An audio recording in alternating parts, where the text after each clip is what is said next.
Jumpa lagi dengan saya Yeni Indra di Gospel Truth Cakes dengan renungan yang berjudul Run Your Own Race, Fulfilling God's Plan. Berlarilah di lintasan kita sendiri, menggenapi tujuan Allah bagi kehidupan kita.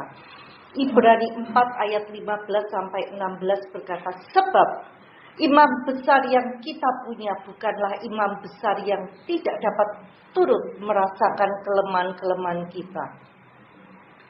Sebaliknya sama dengan kita, ia telah dicobai, hanya tidak berbuat dosa. Sebab itu marilah kita dengan penuh keberanian menghampiri tahta kasih karunia. Tadi kita sudah belajar, kita datang kepada Tuhan supaya kita bisa bekerja sama dengan Tuhan, menggenapi rancangannya dalam hidup kita. Supaya kita menerima rahmat dan menemukan kasih karunia untuk mendapatkan pertolongan kita pada waktunya. Bagaimana kita bisa memenuhi rancangan Tuhan dalam kehidupan kita? Banyak orang berpikir, oh mungkin Tuhan itu merancangkan saya untuk saya tuh one day masuk di New York Times gitu.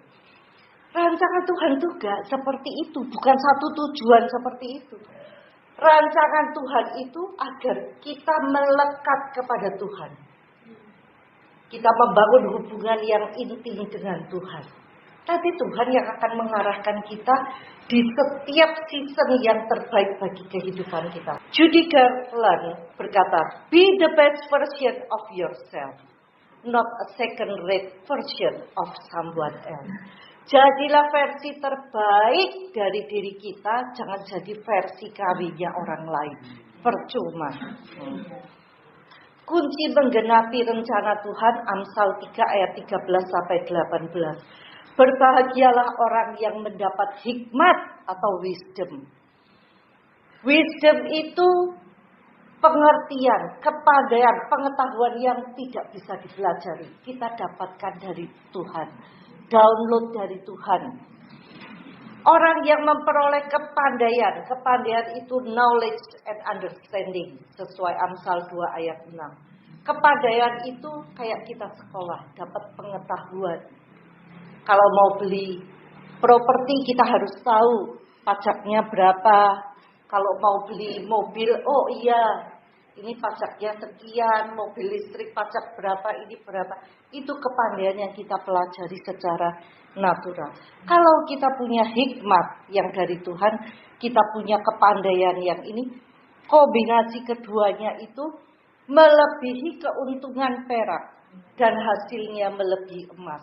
Ia lebih berharga daripada permata. Apapun yang kau inginkan, tidak ada yang dapat menyamainya. Umur panjang ada di tangan kanannya, di tangan kirinya kekayaan dan kehormatan.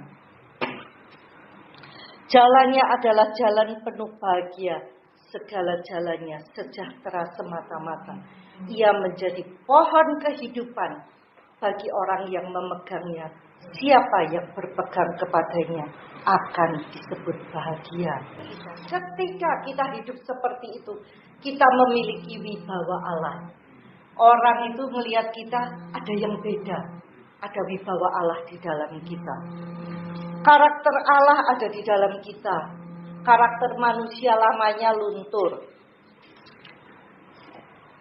Kemudian ketika kita mentaati Tuhan, maka 1 Yohanes 4 ayat 17 akan terjadi dalam kehidupan kita. As He is, so are we in this world. Tuhan membuat kita lebih awesome daripada kita sesungguhnya. Orang ini kok pintar ya, padahal sekolahnya biasa-biasa aja. Tampangnya gak kelihatan keren, tapi kenapa dia tahu banyak hal yang profesor-profesor aja gak tahu. Karena ada hikmat Allah yang menyertai kita. Karena ada kepandaian Allah yang ada di dalam kita, membuat kita kelihatan lebih hebat dari siapa kita sesungguhnya. Filemon 1 ayat 6 itu berkata, supaya penyampaian imanmu dapat menjadi efektif dengan mengakui segala kebaikan yang ada padamu di dalam Kristus Yesus. Ketika kita mengakui Tuhan, aku memiliki pikiran Kristus, aku memiliki perkataan Kristus, aku memiliki wibawa Kristus. Setiap orang yang lihat aku, mereka melihat Kristus di dalam aku. Katakan begitu. Tuhan, aku cantik, gak usah sungkan ngomong begitu. Why not di depan kaca sendirian?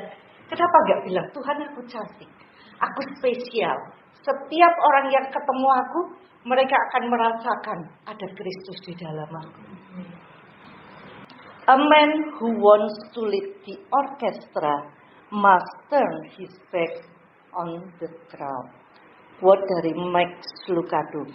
Seseorang yang ingin memimpin orkestra harus berani membelakangi keramaian. Artinya, saat kita memahami jati diri kita di dalam Kristus, kita tidak perlu mencari pengakuan manusia. Tetapi kita justru dihormati karena hidup kita ini mencerminkan Kristus.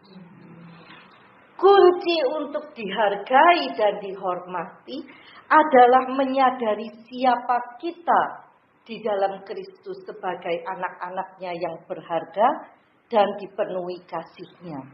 Saat kita hidup dalam identitas itu, orang lain akan melihat dan menghormati karya Tuhan di dalam diri kita.